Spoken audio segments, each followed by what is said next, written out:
As with my earlier videos on The Walking Dead and Stranger Things, I'm going to suggest much of the power of the writing here originates in the use of mirroring and inversion.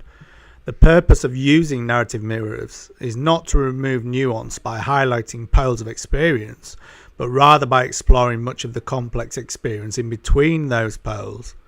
I've gone deeper than I intended with the previous video on key lines in the script, but I'll now summarise much of the mirroring here. The principal mirroring for the character, Daniel Salazar's internal arc, is that of the officer and the barber persona, originally separated by time and geography. This mirrored arc hinges on two particular character turns, with one dramatic face-heel turn at 35 minutes, though he made an initial moral choice earlier at 28 minutes with the Dante handshake. The episode's central payoff is a final heel-face turn only 30 minutes later for redemption.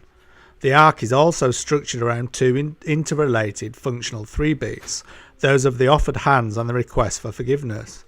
It's worth noting that The Walking Dead Season 8 almost redeemed itself following a poor Season 7 via a similar character turn relating to the possibility of moral injury. There were several characters that functioned to mirror Rick Grimes, but at the forefront would be Morgan Jones, who, along with the dying epistolary declaration of his deceased son Carl, finally manages to course-correct Rick from his path of nihilistic, eye-for-an-eye vengeance to one of peaceful coexistence. Back to Fear the Walking Dead and the movement from Season 2 to Season 3 also has a broader mirror from fire destruction to water destruction in their respective season finales, with both elements having the action of a purification that relies on what the viewer absorbs in terms of culturally loaded symbols. In this episode, as I'll look at in the next video on religion, the water has a symbolic identification with purity to combat corruption.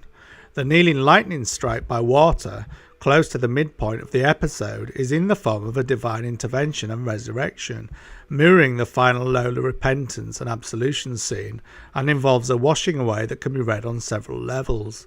The cut out the rot scene in Lola's apartment mirrors the final Gonzalez damn freeze response from Daniel and his heel-face turn, from antagonist to protagonist, as the final plot turn is used to more conclusively cut out his internal moral corruption, e.g. rot. The way he freezes in response to the order to kill Lola is the height of this emotional conflict he has over different selves, mirrored and inverted, before and after his daughter came into his life, the officer and the barber. Thirst is an abstract antagonist, identified first by Daniel when he meets Efrain and later tying in all the water references. He identifies the mystery of everyone thirsty as they drive over Gonzalez Dam, mirroring and inverting Dante as seen in contrast to Efrain and Lola. All of the requests for forgiveness are from Daniel and mirror each other. The first is to Efrain as a religious proxy in conjunction with the moral injury. The second is again to Efrain as a friend who he has betrayed in what must be yet another moral injury, and the third to Lola as a daughter surrogate who finally accedes to his repeated request for forgiveness. To murder Lola would be too powerful a mirror of Ophelia's possible demise for him to tolerate. This final mirror breaks the deadlock between the two personas and causes the amazing heel-face turn. All of the 3 beat offered hands mirror each other.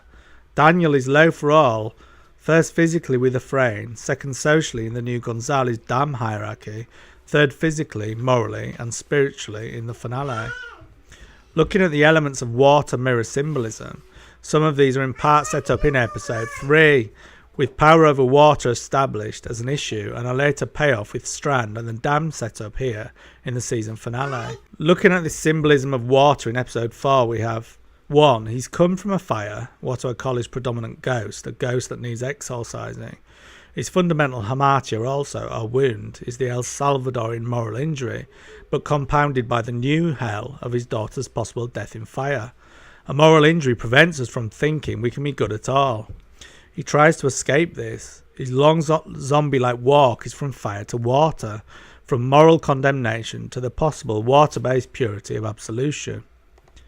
At 1 minute he dives for an empty water bottle. 3. At 4:30 Daniel begs for water. At 5:50 a little miracle when the fountain erupts. At 6:22 the tricycle run giving out water. absolute inversion of Dante here. At 1848, the Deus Ex Machina of a huge zombie lightning bolt next to flowing water. At 2050, they drive across the dam. At 21:35, Daniel says to Lola, as clear as water. At 27 minutes, Dante asks him to help with the water theft problem, which is an inversion of a refrain. At 30 minutes, he chooses the fountain over a refrain. At 31 minutes, an argument with Lola over stopping the water. At 33 minutes, he hands Strand a flask of water. Then, in the torture scene, Dante reminds Daniel he has lots of water if he needs it. In the finale, they are facing their deaths high up on the dam, blocking water, similar to Daniel's moral block. But I am not suggesting that the later season finale entirely maps onto this as a conscious unblocking, but it does work as symbolism. Two key lines from the script I've already noted have Strand's character mirror Daniel's. The exchange at 31 minutes is Lola to Daniel, "Dante is right, this place is perfect for you, you are a thug." Then the exchange at 34 minutes is Daniel to Victor, "You're a snake, this place is perfect for you." The self that Daniel has always been running from, hidden from his daughter, is free to return when he announces to Victor Ophelia is dead, her father is dead. He almost literally means that with the death of his daughter, he no longer has an obligation to be that persona of the caring father.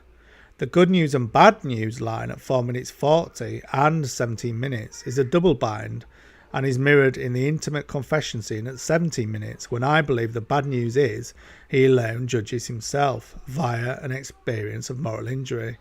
The next scene also indicates he is to be judged by his God.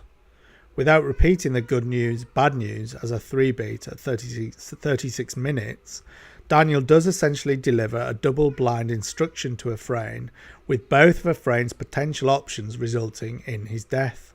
Finally, we will look specifically at religious symbolism.